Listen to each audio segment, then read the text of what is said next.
Porn addiction and masturbation is something that has been normalized and is being normalized to such a degree that it is no more considered a sin in the present day. Watching pornography and masturbating are forbidden, not because Allah wants to keep you deprived of the sexual pleasures, but because it weakens your body, degrades your spirit, and distances you from Allah. Allah has already given us the halal way of fulfilling our sexual desires, that is through marriage. It all might start with a simple curiosity, but the dopamine release will make you want it more. You'll keep coming back to it, even if it's against your will at some point, because the brain gets rewired. For it now, pleasure is equal to porn or masturbation. This strong association with pleasure makes it extremely challenging for a person to break this cycle, even when they want to. It's not just the addiction, but watching pornography frequently desensitizes the brain, which reduces the dopamine release each time you watch it, requiring you to find more extreme content to experience the same level of pleasure you experienced initially.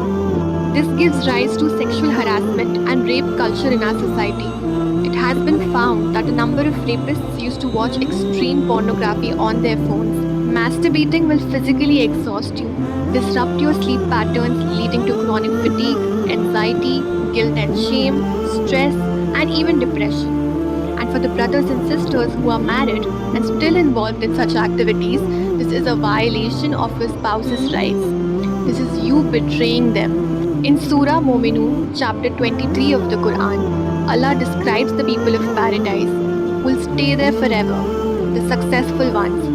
It begins with, successful indeed are believers, those who humble themselves in prayers, those who avoid idle talk, those who pay zakat, and those who guard their chastity, that is, private parts from illegal sexual acts, except with their wives, for then they are free from blame.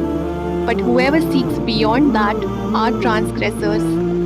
Two verses in this surah are talking about prayers, whereas 3 verses here are talking about guarding your chastity. This emphasizes how important it is to protect yourself from illegitimate sexual activities. But how do you do this in a world which is constantly forcing vulgarity on you? Here are the 3 R's. Number 1. Restrict it. Block every such website, apps, Instagram accounts, or even Instagram for that matter for some time, if it's triggering you to watch porn or masturbate.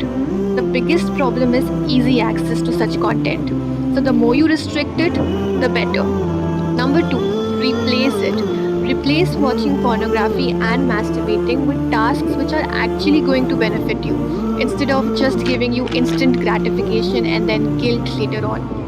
Exercise, do yoga, be creative, create artworks, cook food, spend time with your loved ones or friends, laugh with them, go out in nature, absorb the sun, meditate, drink plenty of water, eat nutritious food, sing and dance. This will release endorphins in your body, which reduces stress, and serotonin, which stabilizes mood and boosts self-esteem, which was once on the ground due to watching porn and masturbating. And most importantly, pray, as that is the first step towards any kind of success. Number 3, redo it. Initially, you are going to experience withdrawal symptoms. Your mind will try to convince you to do it or watch it one last time. The trick is to convince your mind to do otherwise. That is to not do it. Just one more time. Let's not do this. Let's not watch this.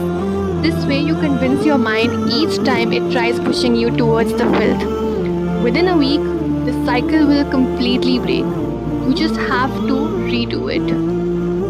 Lastly, if you fail to do so, don't lose hope and don't stop trying, as Allah sees your intention and will reward you for each time you strive to abandon this sin.